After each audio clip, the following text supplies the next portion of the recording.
आए स्टार्ट करते हैं अपनी एक्सरसाइज का लास्ट पार्ट जो कि न्यूमेरिकल प्रॉब्लम्स का है। स्टार्ट करते हैं अपने क्वेश्चन नंबर 1 से। What is the magnitude of the force of attraction between an iron nucleus bearing charge इतना यानी कि 26 electron and its inner most electron.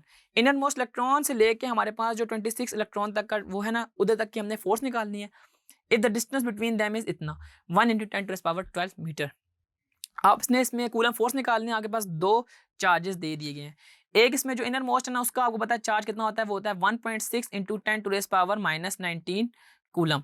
ठीक है जी। और इसके अंदर जो दूसरा चार्ज यानी कि इसको मैं अगर Q1 कह दूं तो Q2 जो है वो मेरे पास 26 ऑफ E के इक्वल है।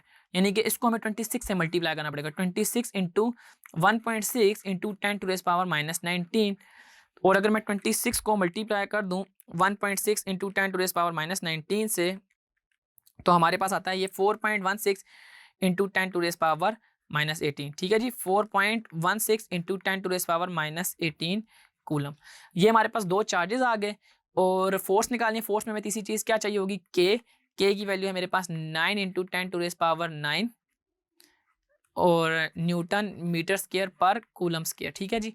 और अब हमारे पास जो फोर्स का फार्मूला है वो आपको पता है, F = K Q1 Q2 over R square. और R इसमें हमारे पास गिवन है, दैट इज 1 × 10⁻12। ठीक है जी। और ये in terms of metre given है।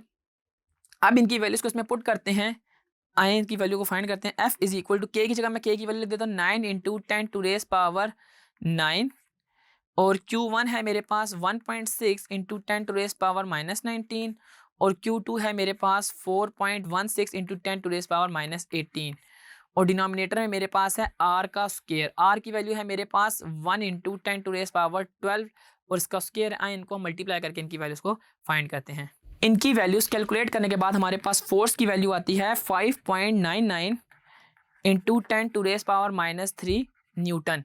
या फिर अगर मैं इस 5.99 को, ये नियरली इक्वल टू 6 है, तो मैं इसको 6 × 10⁻−3 न्यूटन भी लिख सकता हूँ, क्योंकि आपको पता है कि फोर्स के यूनिट हमारे पास न्यूटन होते हैं। तो यूँ आपके पास अगर दो चार्जेस गिवन हो, के की वैल्यू आपको ऑलरेडी पता होती है, तो आप इजीली कूलम फोर्स फाइंड कर सकते हैं।